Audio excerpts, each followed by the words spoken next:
하나님의 말씀은 신약성경 마태복음 5장 3절에서 7절까지 말씀입니다.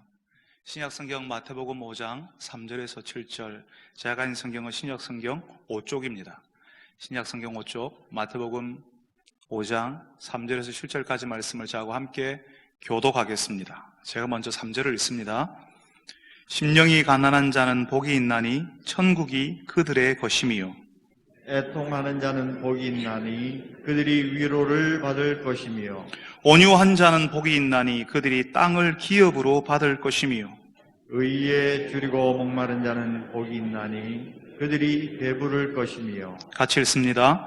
긍휼히 여기는 자는 복이 있나니 그들이 긍휼히 여김을 받을 것이며. 아멘. 지난 주일에 우리 교회에서는 임시당회가 있었어요. 정격당회에서 논의한 것을 확정하는 시간이었는데요, 그때 우리 교회에 새로운 사역을 시작하는 구조를 하나 만들자, 위원회를 조정하자는 이야기가 있었습니다. 그중 하나가 새로운 위원회를 하나 만들자는 거였습니다. 우리 교회의 대구역, 동대구역에서 생활하시는 분들에게 식사 대접을 하시는 예수님의 밥상을 차리는 사람들, 일명 예밥팀이 있거든요. 또 시설에서 자라는 아이들이나 시설로 들어가기 전에 아이들, 혹은 시설에서 나오는 아이들을 돌보는 일을 해보자 해서 부모가 되어주고 싶은 사람들의 모임이라고 하는, 일명 부사모라고 하는 모임이 있습니다. 이런 팀, 이런 모임을 더 많이 만들어내는 사역 구조, 위원회를 새로 시작하자고 당회에서 이야기했어요. 교회 안에서만 머물러 있는 것이 아니라 교회 담을 넘어서 우리 지역 사이에 하나님의 은혜를 흘려보내는 모임, 그런 팀이 우리 안에서 일어나기를 기대하는 거죠. 그래서 그런 일을 하는 위원회 이름을 처음에 뭘로 했냐 하면 긍휼위원회라고 했어요.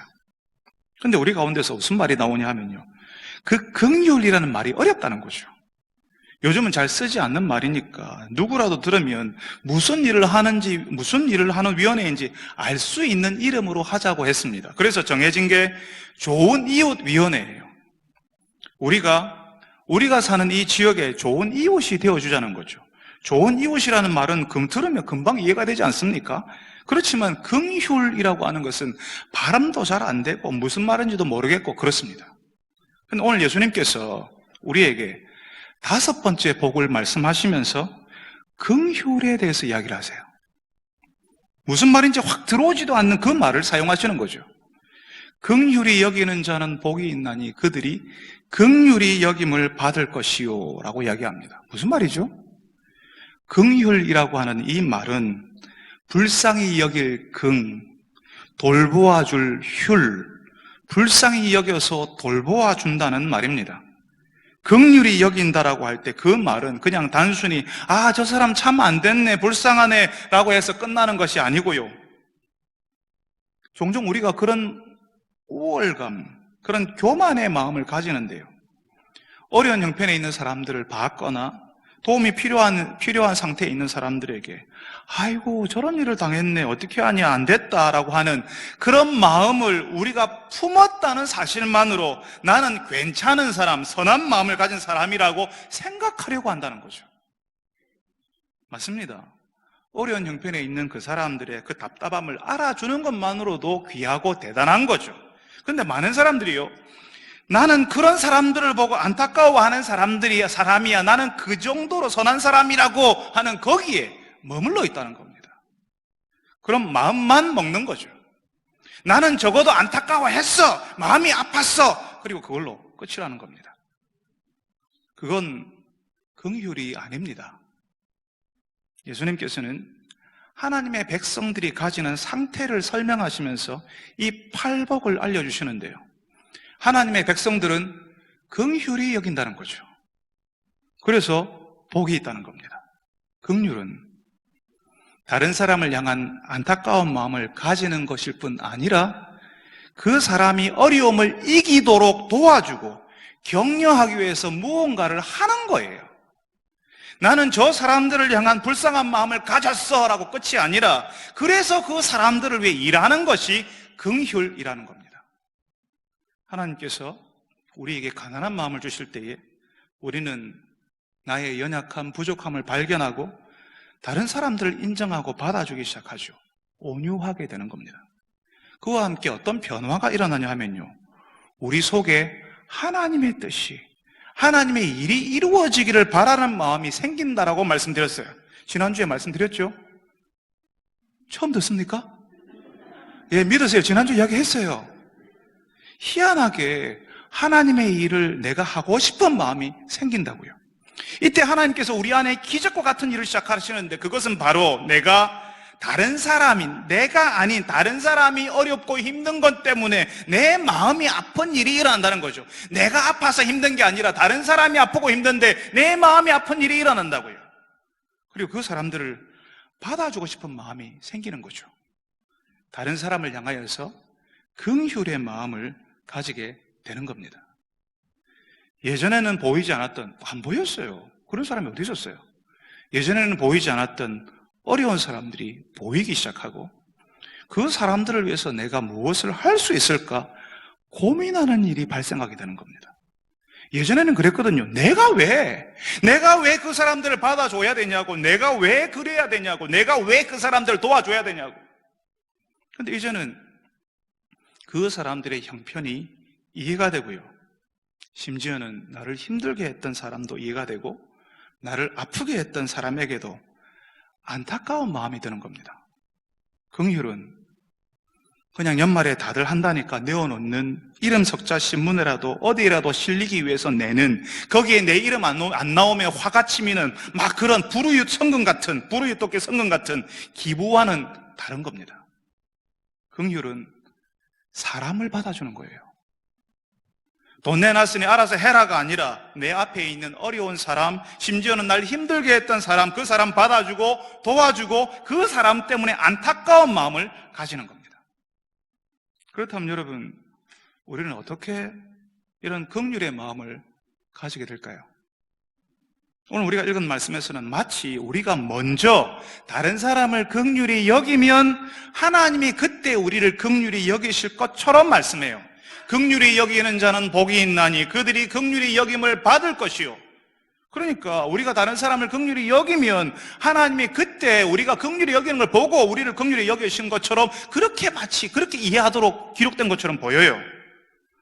정말 우리가 긍휼히 여기는 것을 보고 그 대가로 하나님이 우리를 긍휼히 여겨주시는 것이실까요? 여러분, 여기에 순서가 정말 중요해요. 예수님이 지금 말씀하시는 긍휼은요, 우리에게 있는 게 아니에요. 날 때부터 심성이 고와서 아픈 사람 보면 눈물 뚝뚝 흘리고 힘든 사람 보면 도와주고 싶은 마음, 도와주고 싶어하는 그런 마음 여린 사람의 심성에 대해서 말하는 게 아닙니다. 하나님의 은혜를 우리가 경험했을 때, 하나님께서 우리에게 가난한 마음을 주셨을 때 우리에게 일어나는 하나님 나라 백성의 상태를 말하는 겁니다. 하나님께서 먼저 우리에게 긍휼히 여기는 것이 뭔지 보여주시고 그 하나님의 긍휼을 경험하도록 하셨기 때문에, 그러니까 하나님이 우리를 긍휼히 여겨주셨기 때문에 우리가 다른 사람들을 긍휼히 여기게 되는 겁니다. 신약성경의 누가복음 15장에 보면요, 하나님이 보여주시는 긍휼이 어떤 것인지가 나옵니다. 누가복음 15장에는 우리가 잘 아는 탕자의 비유라는 이야기가 나오거든요. 여러분, 예수님이 해주신 그 탕자 이야기 아시죠? 어떤 사람들은 그 비유, 그 이야기에 나오는 둘째 아들 이름이 탕자인 줄 알더라고요. 여러분, 아닙니다. 탕자 아닙니다. 그 둘째 아들 이름 구글 검색해도 안 나옵니다. 탕자는 방탕한 사람, 방탕한 생활을 하는 사람을 말하죠. 예수님이 해주신 그 이야기에 나오는 둘째 아들이 방탕한 사람이었다는 거죠. 이 둘째 아들은요, 아버지가 아직 돌아가시지도 않았는데 어차피 주실 거 재산 땡겨달라고 했어요. 아버지 어차피 주실 거 아닙니까? 그거 지금 주십시오. 그랬습니다. 그리고는 그거 다 챙겨서 외국으로 가버렸어요. 그 당시에 간혹 아버지가 미리 재산을 아들들에게 나눠주는 일은 있었습니다. 그렇지만 아버지가 살아계시는 동안에 재산을 처분하는 일은 없었어요. 여러분, 그 당시에 아버지가 아직 살아계신데 재산을 처분한다는 건요, 그 시대 그 사회 문화 속에서는요, 사람들의 정서는요, 나는 아버지가 이미 죽었어, 내게는 아버지가 없어, 이렇게 말하는 것 같은 거였어요. 이거는요 거의 폐륜과도 비슷한 이야기였어요. 아버지가 살아있는데도 재산을 처분해서 외국으로 가버렸으니까 이 아들 정말 불효 막심한 아들이었죠. 아버지를 마치 죽은 것처럼, 없는 것처럼 투명인간 취급하고 자기 마음대로 살고 싶어서 아버지가 없는 세상으로 떠나버렸잖아요. 그런 둘째 아들을 보면서 아버지는 얼마나 섭섭하고 가슴이 아팠겠습니까?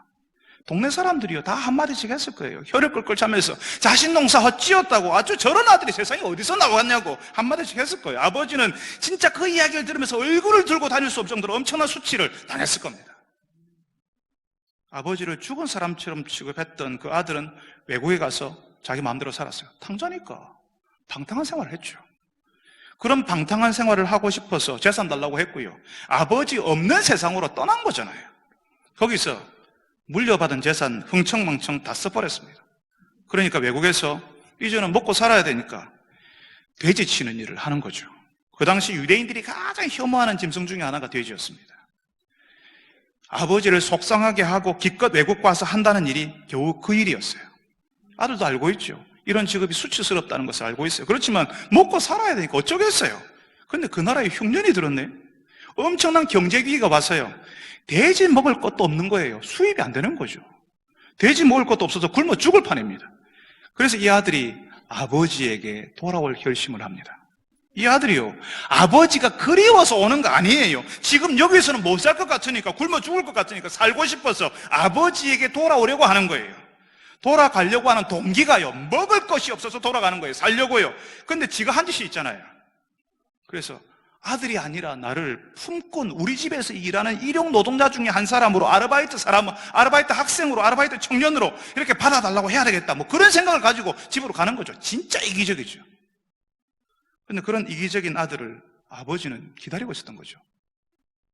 아버지가 없는 세상으로 가서 아버지가 마치 없는 것처럼, 죽은 것처럼 여기고 자기 마음대로 하며 살았던 아들인데, 아버지는 그 아들을 계속 기다리다가 아버지가 보는 거예요. 저 멀리서 그 아들의 실루엣만 보이는데 내 아들 아닌가 싶어서요. 보는데 그 아들인 거예요. 그 아들을 보고는요, 그 아들에게 먼저 뛰어가는 겁니다. 그리고 그 아버지는 이 둘째 아들을 안아줘요. 너는 얼굴도 참 두껍다, 어떻게 그런 짓을 하고 돌아올 생각을 다 했냐? 이렇게 하지 않습니다. 네가 뭘 잘못했냐, 네 알고 있냐? 묻지 않았습니다. 일단은 사람들 안 보이는 곳에 있어라, 나중에 조용해지면 그때 사람들에게 알리자, 이렇게도 안 했습니다. 아버지의 명예를 더럽히고 아버지가 없는 사람인 것처럼 그렇게 살았던 그 아들, 아버지의 아들로서는 하지 말아야 될 일까지 하고 돌아온 아들을 그냥 잘 왔다고 안아주는 겁니다. 사람들은 아니 당신 아들이 당신에게 무슨 짓을 했는지 모르냐고, 외국에서 무슨 짓을 하고 왔는지 알 수 있는 거 아니냐고 그렇게 말했을 거예요. 그렇지만 아무것도 묻지 않고 아들이 돌아온 것 때문에 흥분하고 기뻐했습니다. 여러분, 아들이 돌아오기를 기다리고 아들 때문에 기뻐하는 그 아버지의 모습이 하나님의 긍휼입니다. 아들이 오는 것을 저 멀리서 보고 그 아들이 집에 올 때까지 참지를 못해요. 그래서 그 아들 있는 데까지 달려나가서 그 아들을 안고 입을 맞추는 그런 아버지의 모습이 하나님의 긍휼입니다. 그리고 그 아들 때문에 잔치를 열잖아요. 뭘 했는지 어떻게 살았는지 그것 때문에 판단하는 것이 아니라 돌아온 것만으로 기뻐하시는 것이 바로 하나님의 긍휼이라고 예수님이 말씀해 주시는 겁니다. 우리가 하나님께 그렇게 왔어요. 하나님께서 우리를 그런 방식으로 받아주셨습니다. 우리는 쭈뼛거리면서 망설이는데 정말 가도 되는지 들어가도 되는지, 하나님이 나를 받아줄 것인지 이렇게 확신이 없는데 마치 탕자의 아버지가 뛰어오는 것처럼 나와서 우리를 안아주시고 우리가 무슨 짓을 했던지, 우리가 어떤 사람이었는지, 예전에 하나님을 얼마나 실망시킨 인생을 살았는지 전혀 묻지 않으시고 우리가 온 것만으로 기뻐해 주셨습니다. 사실 저는 예전에 하나님의 이 긍휼이 이해되지 않았어요. 하나님이 나를 받아주신다 하는 것이 정말 도통 이해가 되지 않았습니다. 머리로는 그래 받아주셨네, 머리로는 끄덕여지는데 마음이 전혀 이해가 안 되는 거예요. 마음에 감동이 없는 거죠. 저에게 익숙한 것은요, 내가 하나님을 위해서 뭔가를 하면 하나님이 나를 기특하다 여겨서 나를 받아주시고 나를 기뻐해 주시고 나에게 복을 주신다는 거였어요. 그게 저에게 익숙한 방식이었어요. 내가 아무것도 안 했는데 탕자가 아버지가 없는 세상으로 가서 살았던 것처럼 내가 하나님 없이 살았는데 하나님이 나를 받아주신다는 것이, 나를 기뻐하신다는 것이 정말 이해가 안 됐습니다. 그래서 하나님이 나를 받아주시도록, 하나님이 나를 기뻐하시도록 하나님이 좋아할 만한 일을 열심히 하려고 애를 썼어요. 근데 그게요, 아무리 해도 끝이 없는 거예요. 만족이 없는 거죠. 제가 기도를 한다면 도대체 얼마를 해야지 하나님이 만족하실까요? 기도 30분 하다가 1시간 하면 제 마음은 좀 뿌듯해졌어요. 근데 1시간 30분 하는 사람을 만나면요, 아이고 하나님이 저 사람 더 좋아하시겠네 하는 그런 마음이 찾아오는 거죠. 열심히는 하는데 하나님이 나를 받아주시는지에 대한 확신은 없었습니다. 나보다 잘하는 사람들이 너무 많으니까요. 그러니까 하나님을 위해서 뭔가를 하기는 하는 것 같은데 불안하고 마음에 기쁨이 없는 거죠. 하나님이 일을 하면서도 기쁨이 없는 그 희한한 상태를 제가 경험해 봤습니다.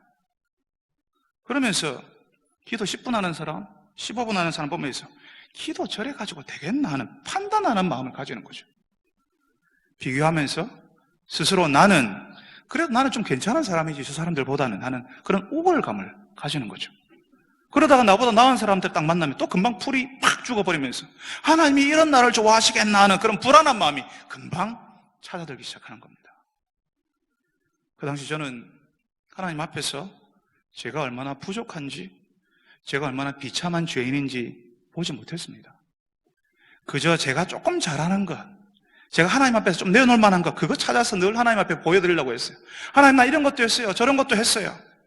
근데 어느 때부터인가 하나님께서 제 안에 있는 죄, 제 속에 있는 흉측한 것들을 보게 하셨습니다. 나는 괜찮은 사람인 줄 알았어요.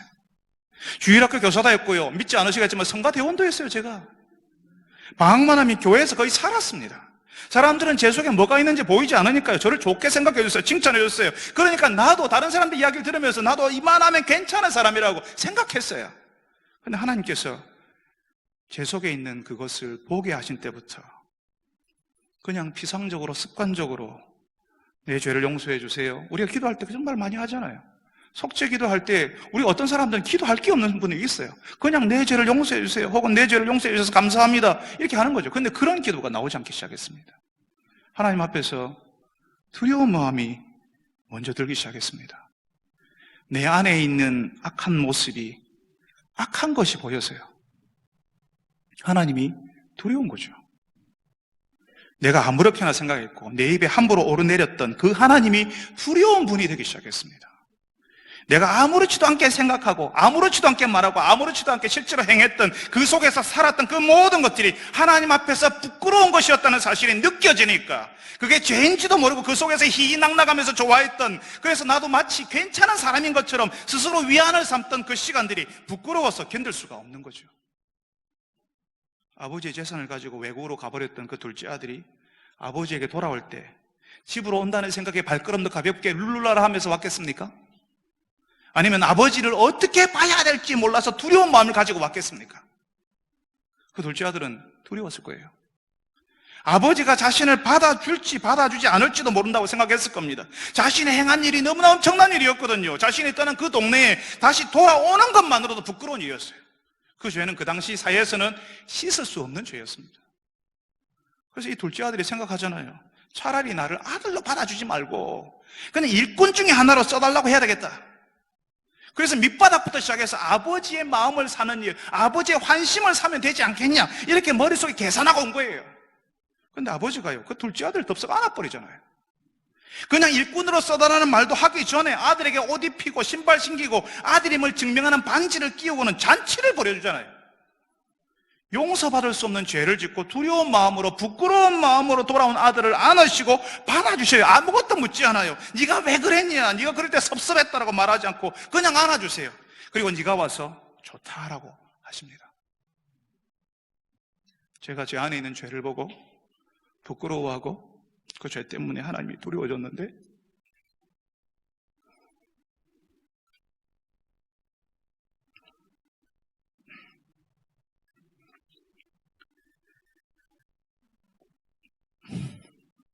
놀랍게도 바로 저의 이 죄 때문에 예수님께서 죽으셨다는, 이전에 골백 번도 더 들었던 그 사실이, 그제서야 제게 복음이고 기쁜 소식이 된다는 사실을 경험했습니다. 하나님이 나를 받아주시려고 예수님이 십자가에 죽으셨구나. 나 같은 사람을 받아주시려고 그렇게 하셨구나. 하나님은 그냥 나를 받아주시는구나. 내가 뭘 하려고 하지 않아도, 내가 하나님을 기쁘시게 하지 않았어도, 내가 하나님께 오는 것만으로도 하나님이 기뻐하시는구나. 그냥 내가 오는 것을 원하시는구나 하는 것을 깨닫게 되었습니다. 그러니까요, 제가 뭘 많이 해서 하나님을 만족시켜드려야겠다는 그 마음이 사라졌어요. 내가 뭘 많이 하면 하나님께서 나를 좋아하시고, 내가 뭘 하지 않으면 하나님께서 나를 싫어하시고 나를 멀리 하신다는 그런 불안한 마음이 사라졌어요. 하나님은 그냥 내가 오기를 기다리시고 내가 와서 좋고 기뻐하신다는 사실을 알았습니다. 내가 하나님이 만족이 될 만한 일을 하려고 나를 품꾼으로 써주십시오라고 했는데, 하나님의 마음을 좀 얻으려고 나를 품꾼으로 써주세요, 내가 하나님의 일을 좀 할게요 했는데, 아니야, 너 내 아들이야 이렇게 하고 안아주시고 기뻐하시고 잔치를 벌이시잖아요. 그 이후로 제 인생은 정말 잔치였습니다. 예수님이 우리에게 알려주시는 하나님의 긍휼은 그냥 우리를 받아주시는 거예요. 그런데 여러분, 하나님께서 우리를 받아주시기 위해서요, 하나님은 대가를 치르시는 겁니다. 우리는 하나님을 위해서 내가 하나님을 만족시킬 만한 뭔가를 내가 해야 한다고 생각하는데, 우리가 뭔가를 하는 게 아니라 하나님이 먼저 우리를 위해서 하셨어요. 여러분, 순서가 중요하다고 했죠? 하나님의 아들이신 예수님께서 직접 사람의 모습으로 오셔서 사람으로 사는 것이 얼마나 힘든지, 인생이 얼마나 어려운 골짜기와 풍랑을 통과해야 하는지 친히 같이 겪으셨습니다. 사람들이 하나님을 마치 죽은 것처럼 여기고 하나님 없는 세상에서 살면서 하나님이 원하시지 않는 온갖 생각과 말과 하나님이 원하지 않는 생활로 죄를 쌓아 올리고 있는 것을 예수님이 보셨어요. 그리고 그것을 안타깝게 여기시고 우리의 그 말, 우리의 그 생각, 우리의 그 생활 방식이, 그 죄악된 방식이 우리를 사실은 어렵게 힘들게 서로를 고통스럽게 한다는 것을 예수님이 보시고 그 죄를 해결하시기 위해서, 우리의 그 악함을 용서하시기 위해서 예수님이 십자가에 달리셨습니다. 하나님께서 우리를 받아주시는 것은 하나님의 아들 예수님이 십자가에 달리셨기 때문입니다. 저희가 아들이 둘 있는데요, 그 중에 하나를 사람들이 데리고 가서 침 뱉고 때리고 나는 네가 밉다 하고 저것은 십자가에 달아서 죽여버리라고 한다면 아빠인 저는 못 견딜 것 같아요. 여러분의 자녀들을 사람들이 데리고 가서 밉다고 하고 침 뱉고 때리고 등가죽에 너덜너덜하게 채찍질하고 십자가에 달자고 하면 여러분 그 아이 내놓겠습니까? 하나님을 떠나서 우리 마음대로 살고 그것이 악한지 죄인지도 모르고 살았던 우리를 용서하시고 받아주시기 위해서 하나님 아버지께서는 아들 예수님을 악한 사람들의 손에 십자가에 내어놓으시고 아들이 죽는 아픔, 하나님으로서는 상상할 수 없는 고통당하시는 하나님이 되시는 거죠. 하나님이 어떻게 고통을 당할 수가 있습니까? 하나님께서 어떻게 고통을 느낄 수가 있습니까? 고통을 모르는, 고통을 겪을 필요가 없는 하나님이 우리를 받아주시기 위해서 고통의 하나님, 고통을 아는 하나님이 되시는 거죠.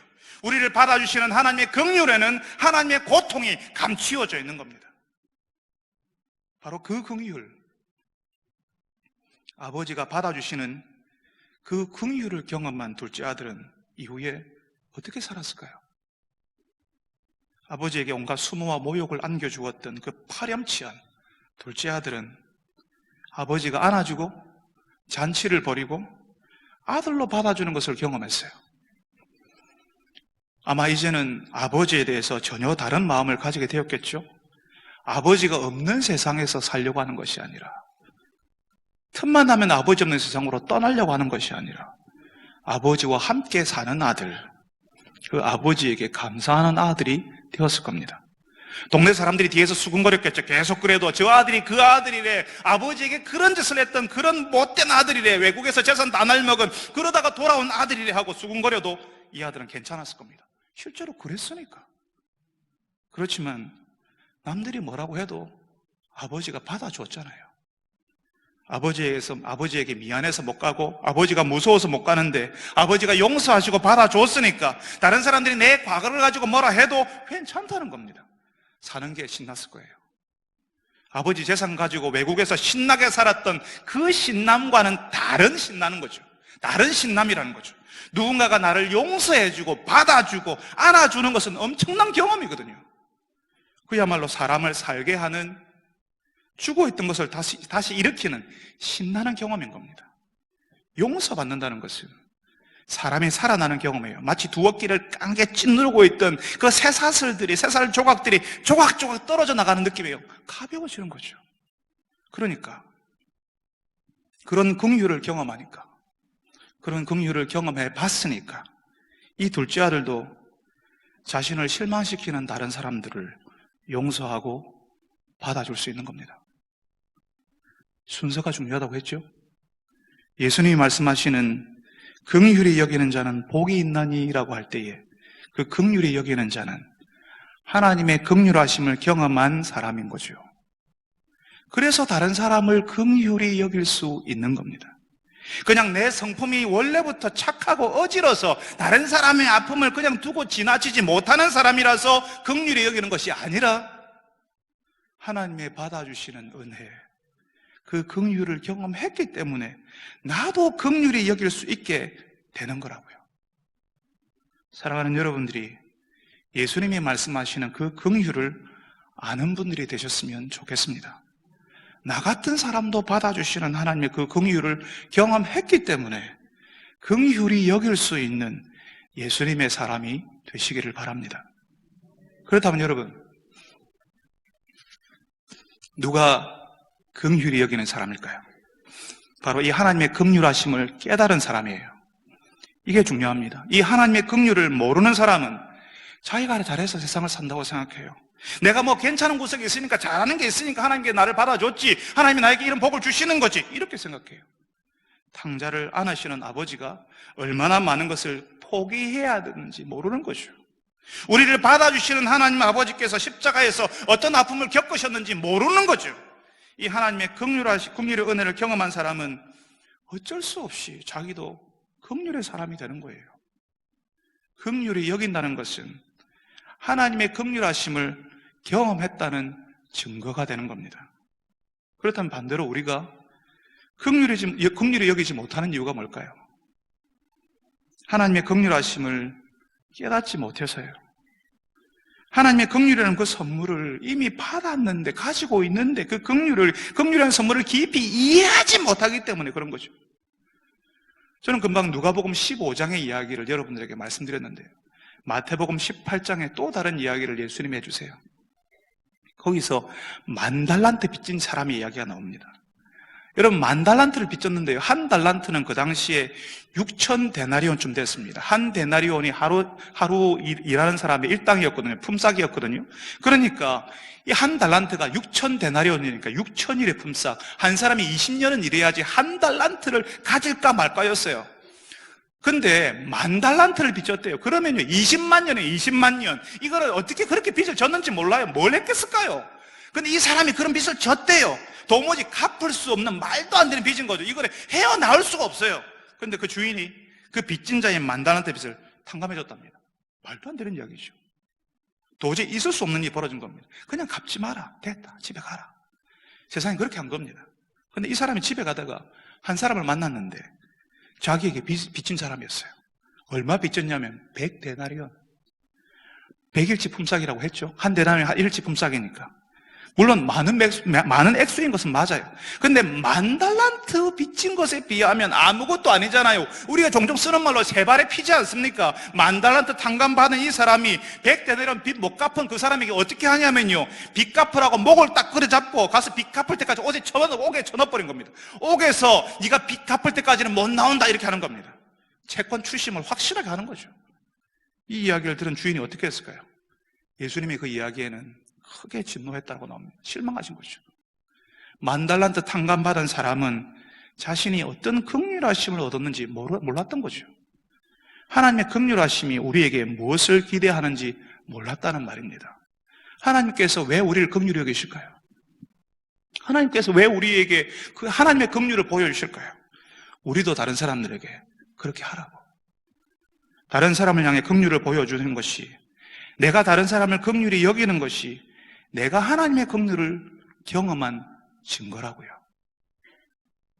하나님의 긍휼하심이 얼마나 큰지, 하나님이 우리를 받아주시는 그 은혜가 얼마나 엄청난 것인지 아는 사람은 다른 사람을 긍휼히 여기는 사람이 된다고요. 여러분, 하나님의 긍휼하심은 한 번으로 끝나는 게 아닙니다. 끊임없이 계속되는 하나님의 은혜예요. 하나님의 백성으로 정말 잘 살아보려고 했지만 지난주에 의에 줄이고 목마른 사람이라는 설교를 듣고 이제 나도 그렇게 한번 살아봐야 되겠다, 하나님 나에게도 그런 일이 일어나게 해주십시오 결단했지만 한 주간 동안 내내 전혀 그렇게 살지 않았던 실패한 나를 지금도 여전히 하나님께서 긍휼히 여기십니다. 가정에서, 직장에서 하나님의 사람으로 사는, 하나님의 사람이라는 것을 의식하면서 살려고 했지만 또 흐지부지 된 것 때문에 자신감을 잃어버리려고 하는 나를 하나님께서 지금도 긍휼히 여기십니다. 하나님의 긍휼하심이 한 번으로 끝나는 것이 아니라 계속되는 것처럼 우리의 긍휼도 한 번이 아니라 계속돼야 되죠. 여러분의 가족 중에 예수 믿지 않는 가족들이 있잖아요. 어떤 때는 예수 믿지 않는 남편, 그 아내, 우리의 자녀들, 부모들 대화도 통하지 않고 생각도 너무너무 다르고 그래서 속상하고 그분들을 용납하고 섬기는 것이 참 힘들 때도 있을 거예요. 그때 여러분이 받은 그 긍휼을 보이게 해달라고 기도해 보세요. 긍휼히 여길 수 있게 해달라고요. 한 공동체에 오래 같이 있었어도 여전히 용납하기 힘들고 여전히 대하기 힘든 사람들이 있을 수 있습니다. 왜? 우리가 사람들의 공동체니까. 거룩한 사람들이 모인 곳이 아니라 부족한 사람들이 있으니까. 나쁜 놈들의 공동체니까. 그런 겁니다. 중간에 가로막힌 담이 탁 있는 것처럼 꽉 막혀있는 관계가 교회 안에서 있을 수 있어요. 쉽지 않다는 사실을 압니다. 그렇지만 여러분, 하나님 긍휼히 여길 수 있게 하옵소서라고 같이 기도합시다.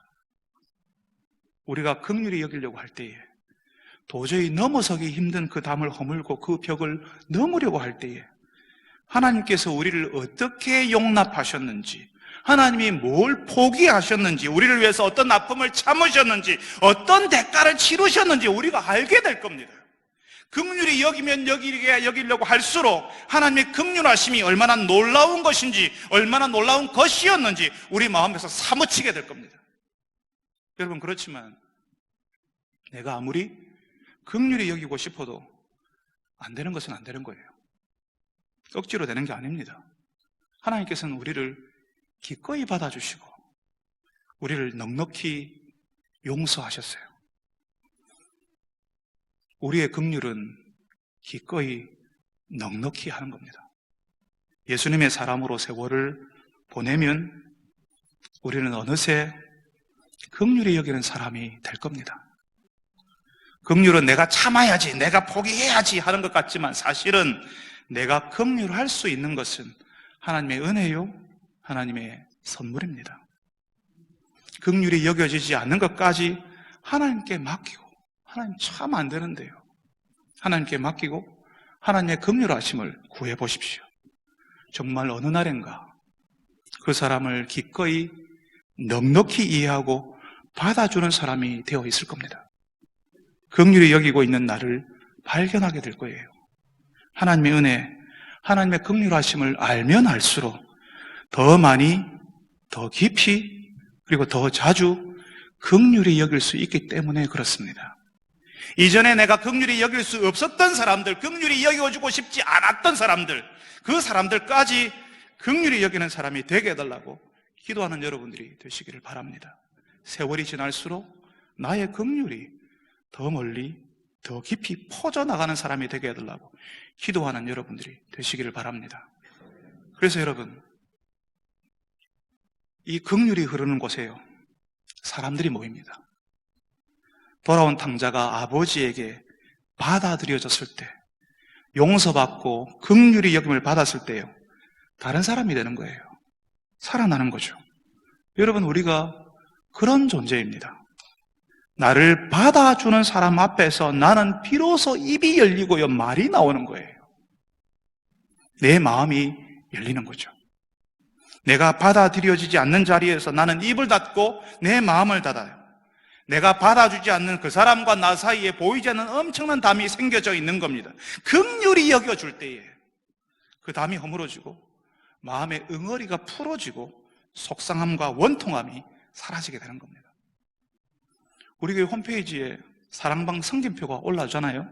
그 성김표를 찬찬히 읽어보면요, 사랑방에 하나님의 긍휼을 경험한 분들이요, 거기에 오신 다른 분들을 긍휼히 여겨주시니까 그 사랑방 모임에 감동이 있고 감사가 있고 사람의 살아나는 회복이 있어요. 어떤 사랑방에 그게 보이는 거예요.